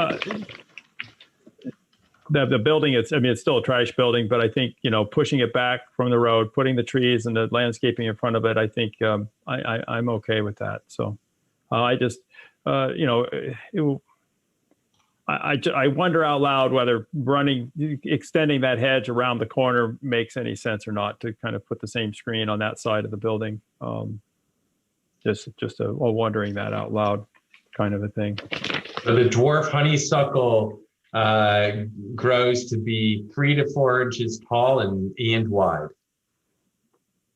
3 to 4 inches tall. 3 to 4 feet. All right. Very different. That's a different thing. That's a different story. Yeah, good. That's very dwarf. Okay. And I noticed in the park up at the corner, the little field there, I couldn't tell on my plans. I see that. Okay, so that's a little mound in the middle. That's a little raised area, not a little pond. I couldn't tell what the numbers were, whether those contours were going up or down. So, okay, good. I like the hill better than a water collection. Yes. Spot there. So, all right. And I think my last question here, well, second last, the art and the graphics. I like the idea of potentially coming back to have us look at that. But what is the concept of that, the graphics on the wall? What's the material it's going to be applied to? Is it like a vinyl applique, or is it a metal pieces? I know, what are people thinking there? So we've actually had that discussion with Ella Bean, and they've seen it in 2 different forms, and we haven't finalized with them. It's either going to be a solid, like it's almost like a solid vinyl, but like rigid. It's not like a AZAC material that bends or moves. So they've talked about that, and they've also talked about Corten steel. Oh, okay. All right, well, it'll be interesting to see what they do there. I like the concept that I see. My last question is on the porch, and I know you said Ella Bean didn't like that configuration with the heavy wooden posts. Yet the photos, which I was perfectly good with until I saw the photos that Emily or somebody flashed up on the screen that had heavy timber posts and LL Bean right there, and I'm like, what's up with that? So that is where I made a estimation that they were, well, actually during the hack meeting, Emily pulled up those photos, and I said, sure, we can follow what they want to do. Yeah, those right there. And then, so that's why we went that direction, and I assumed that it was going to be fine. Well, those buildings are a number of years old, and they have a new prototype, and their new prototype is no wooden posts in these scenarios, because there's really 2 or 3 issues. A competitor of theirs, this is kind of the biggest one, does it all over, and they don't want to have it representative of their competitors' entry points. Okay. That's number 1. Number 2 is they actually have a problem with birds nesting in the roof structure and leaving all, their droppings all over the place in terms of the entrance. And then number 3 is they end up having to paint the wood posts because they weather unequally. So the bottom weathers, gets darker sooner than the upper sections. And then people complain that there's not a consistent look. And so in the end, they paint/stain them to a gray color. And so they said, we've just gotten over doing that. So this is an older prototype that they are no longer using. I see. Okay, good. So that was the only thing as those flashed by me, I'm like saying, wait a minute, time out. Yes. So Pete, that's a timing thing, John, because the drone footage, if you will, preceded the updated elevations? The drone footage actually, I think we did get it modified. You did. You did. Yeah. Oh, you did? Yeah, so we had one with that previous, and then if you go to the drone footage on the more recent one, we were able to capture that. Yeah, exactly. You're right. Okay, I missed Well, that. I am sensitive to the branding requirements of individual commercial clients. So I think that is something that should be respected. Yeah. I guess, Pete, I think that's Anything about. else? Well, Pete, the only question then that comes up is the fact that this is quite a different thing from what the hack had suggested, and we'll have to decide whether we just kind of decide over them or whether we want to try to solicit any input from them. Yeah, that's for discussion later. Right. Exactly. Yep. Okay. Other members of the DRB, questions, please.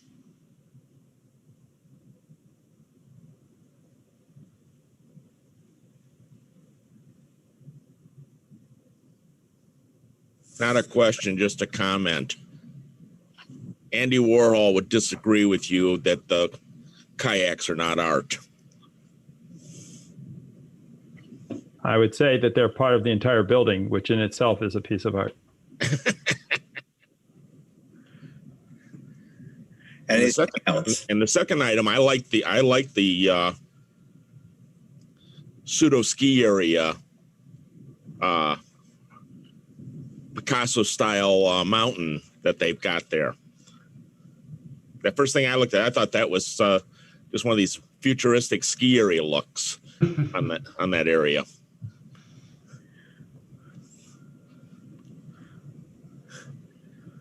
No other question. Okay. Anybody else from the DRB with questions?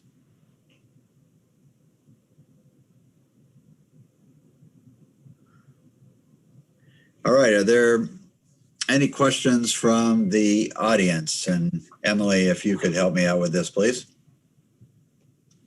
No chats and no raised hands. Before you close the hearing, I will note that if you would like the hack to provide comment on the wall facing Union Bank or the porch element, they meet on June 15th. It would have to be part of a continuance because it would be considering more public testimony. And then the DRB would have availability on the June 22nd agenda. The other option would be to approve it without it going to the hack, and final plans could either be staff review, which is normally done, or the DRB could have a look at final plans before they get signed.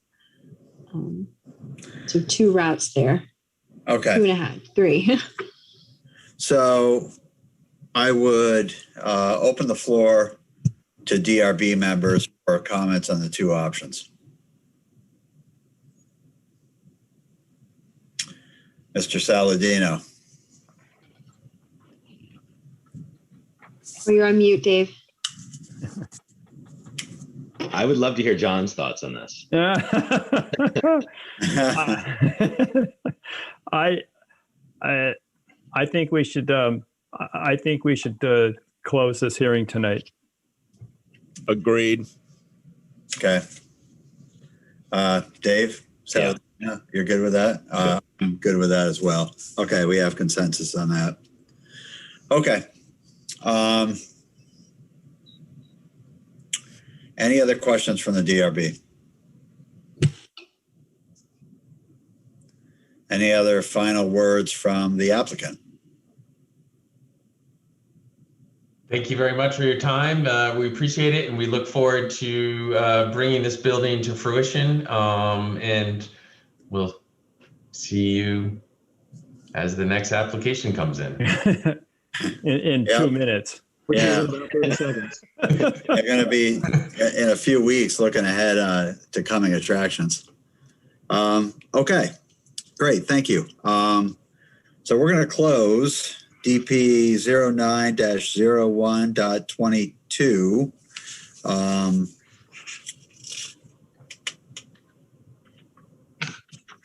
I close this, Emily, and then we have a separate hearing on the master sign plan, correct? Correct. Okay. All right. So I'm going to close DP 09-01.22 at 8:49. Next up is the same DP number, but the master sign plan, which is an amendment to the Finney Crossing commercial master sign plan. I'm assuming that it's just Chris and Andy on this one. Is that fair? That's correct. More Andy than Chris. I'm sorry? I said more Andy than Chris. More Andy than Chris. Yes. Yes. You're on stage, Andy. Okay. Well, we've gotten your name and address previously, so we'll bypass that formality and staff goes next. Yeah, this is a request to amend the Finney Crossing master sign plan to include signs for building E, which includes wall, window, and portable signs. 2 of the wall signs that are proposed are 45 square feet. Signs that are 24 square feet can be approved administratively. 45 square feet requires special findings from the Development Review Board. We are recommending approval with findings, conditions, and conclusions and conditions as drafted. Overall, there's about 26,000 square feet of building frontage used in the Finney Crossing calculation, limited to 8% of the building elevation area. And so the maximum sign area would be 2,095.4 square feet. They're proposing 2,081 square feet of signage, so just below. This table lists out all of the signs for wall, window, and then some portable signs. They're proposing 2 at building E. I will note that public art is included in the signage chapter. However, the DRB's review to public art is limited to, is this going to conflict with pedestrian or vehicular safety, vision triangles, if it's a sculpture, that type of thing, and making a finding that it is indeed art and not a corporate message like a logo, that type of thing. Thank you. Okay. Thank you, Emily. Andy, anything to add?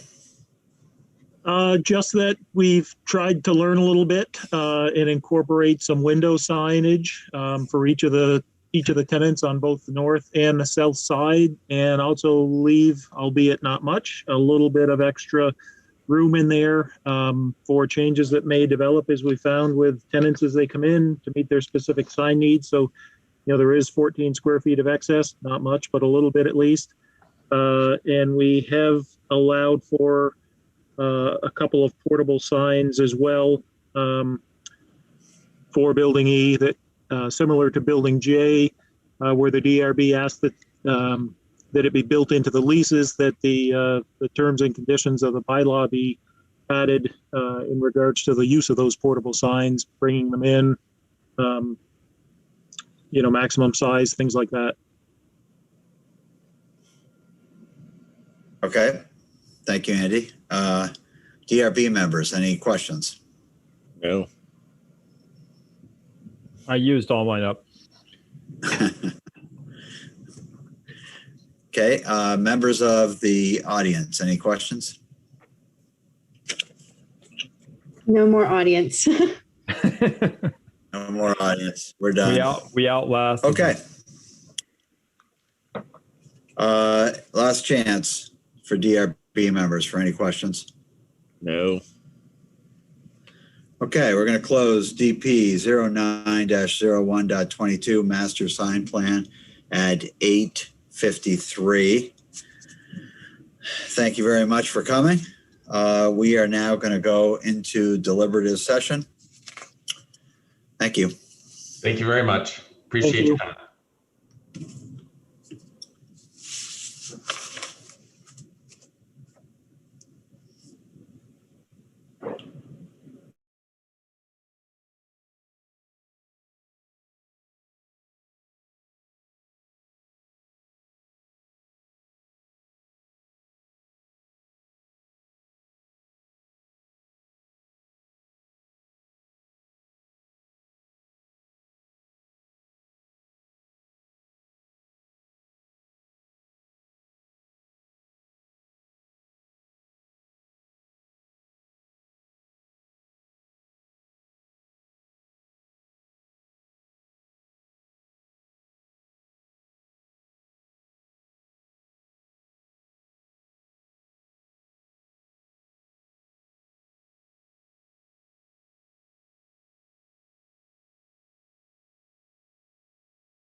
This meeting is being recorded. Okay, we're back out of deliberations, deliberative session. This is the Town of Williston Development Review Board for Tuesday, June 8th, 2021. First up is DP 21-12. Is there a motion? As authorized by WDB 6.6.3, I, Paul Christensen, move that the Williston Development Review Board, having reviewed the application submitted and all accompanying materials, including recommendations of the town staff and the advisory boards required to comment on this application by the Williston Development Bylaw, and having heard and duly considered the testimony presented at the public hearing of June 8th, 2021, accept the recommendations for DP 21-12 and authorize this application to move forward to the discretionary permit review. Thank you, Paul. Is there a second? I'll second it. Yep. Okay, John Hamilgarn seconded it. Is there any further discussion? Okay, yay or nay? Paul? Yay. John Hamilgarn? Yay. Scott Riley? Yay. David Saladino? Yay. And the chair is a yay, a 5 in favor, none opposed, motion carries. Next up, DP 21-13, Adams Real Property. Is there a motion? Yep, I will make the motion. And let's see here. As authorized by WDB 6.6.3, I, Scott Riley, move that the Williston Development Review Board, having reviewed the application submitted and all accompanying materials, including the recommendations of the town staff and the advisory boards required to comment on this application by the Williston Development Bylaw, and having heard and duly considered the testimony presented at the public hearing of June 8th, 2021, accept the findings of fact and conclusions of law for DP 21-13 and approve this discretionary permit subject to the conditions of approval above. This approval authorizes the applicant to file final plans, obtain approval of these plans from staff, and then seek an administrative permit for the proposed development, which must proceed in strict conformance with the plans on which this approval is based. Thank you, Scott. Is there a second? Second. Paul seconds. Any further discussion? No. Okay, yay or nay? Paul? Yay. John? Yay. Scott? Yay. Yay. Chair is a yay. 5 in favor, none opposed. Motion carries. Is there a motion for DP 16-05.3 Community Bank? As authorized by WDB 6.6.3, I, David Saladino, move that the Williston Development Review Board, having reviewed the application submitted and all accompanying materials, including the recommendations of the town staff and the advisory boards required to comment on this application by the Williston Development Bylaw, and having heard and duly considered the testimony presented at the public hearing of June 8th, 2021, accept the findings of fact and conclusions of law for DP 16-05.3 and approve this discretionary permit subject to the conditions of approval above. This approval authorizes the applicant to file final plans, obtain approval of these plans from staff, and then seek an administrative permit for the proposed development, which must proceed in strict conformance with the plans on which this approval is based. Thank you, David. Is there a second? I'll second it. Scott seconds it. Any further discussion? No. Okay, yay or nay? Paul? Yay. John? Yay. Scott? Yay. David? Yay. And the chair abstains. Motion 4 in favor, none opposed. Motion carries. Application DP 09-01.22. Is there a motion? Yes, I will make a motion. As authorized by WDB 6.6.3, I, John Hemmelgarn, move that the Williston Development Review Board, having reviewed the application submitted and all accompanying materials, including the recommendations of the town staff and the advisory boards required to comment on this application by the Williston Development Bylaw, and having heard and duly considered the testimony presented at the public hearing of June 8th, 2021, accept the findings of fact and conclusions of law for DP 09-01.22 and approve this discretionary permit subject to the conditions of approval above.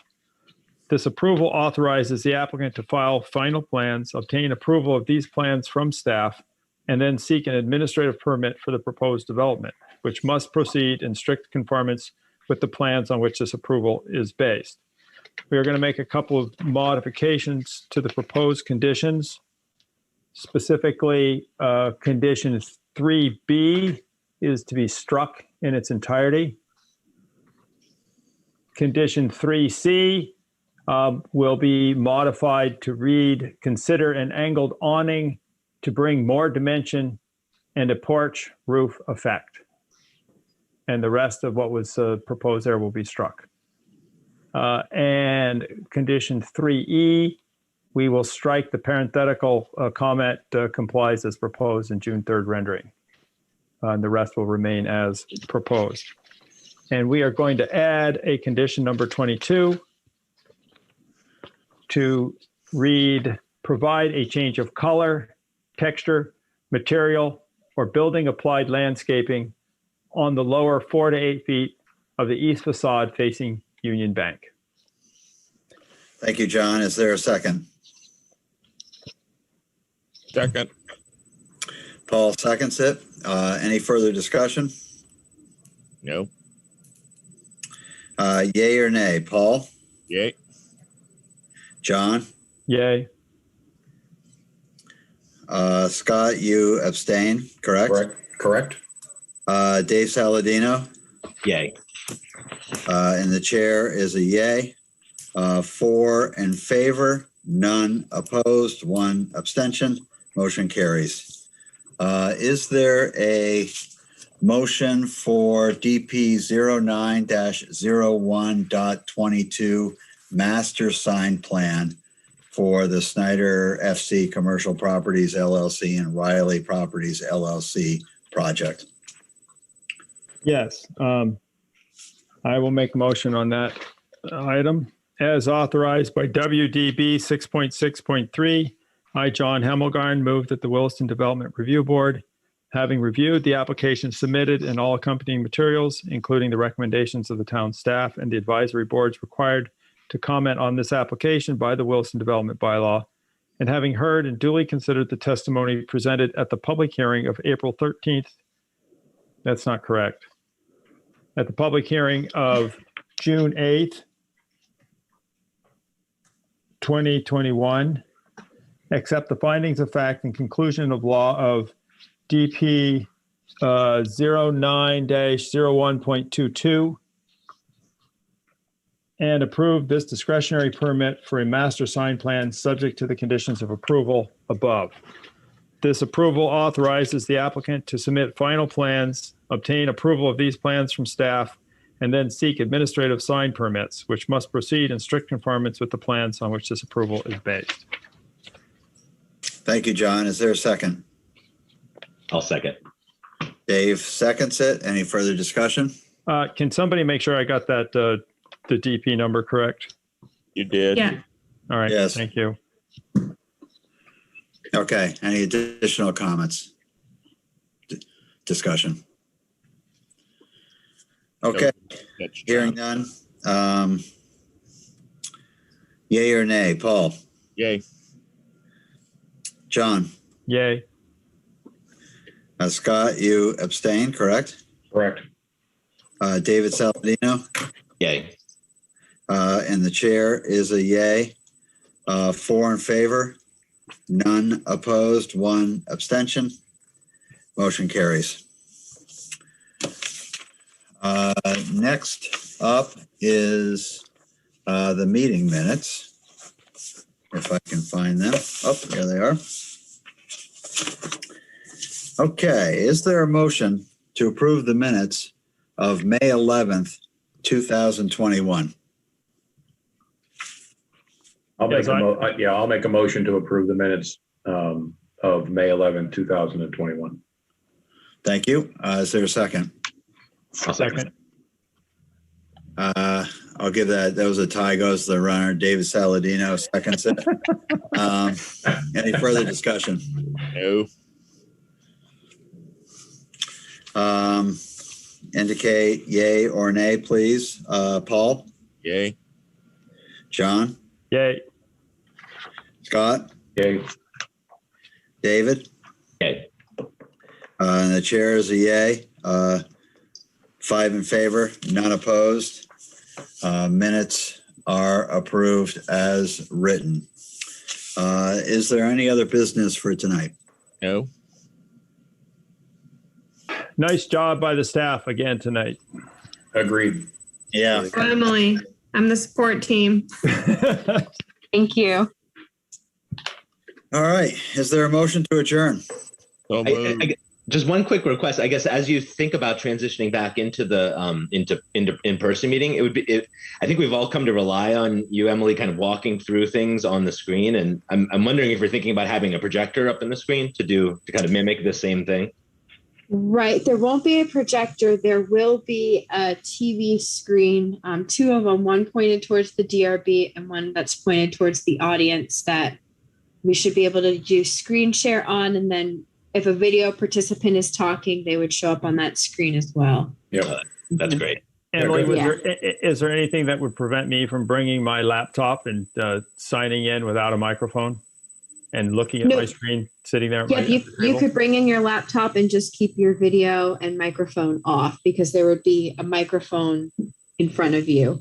Right. That's hooked into the AV system. Is there enough Wi-Fi power pipe for all of us to do that?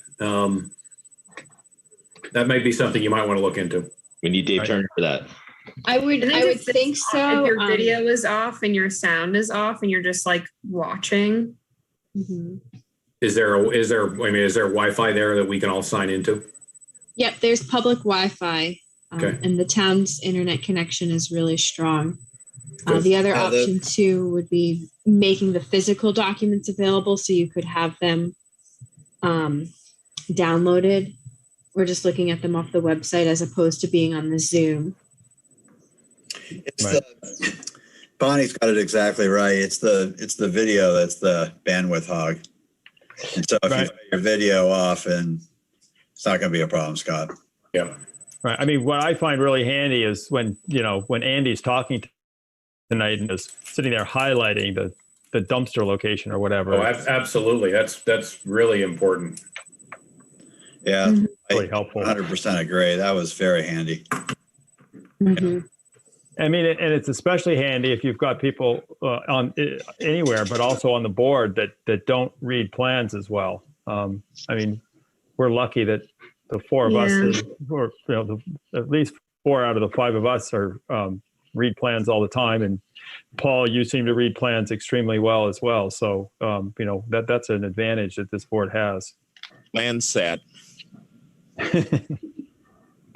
Yeah, you do very well. Great. Any other discussion, new business? No.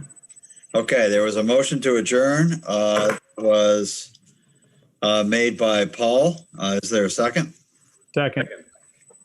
John seconds it. Any discussion? No. All those in favor, say aye. Aye. Aye. Okay, thank you, everyone. Have a good evening, everyone. Thanks. Have a good evening. We got a lot done in a short period of time with really thorough discussion. So this was a good job. Right. For the record, Pete, I projected it between 9:30 and 10 o'clock we'd finish to my wife beforehand. There we go. Yeah.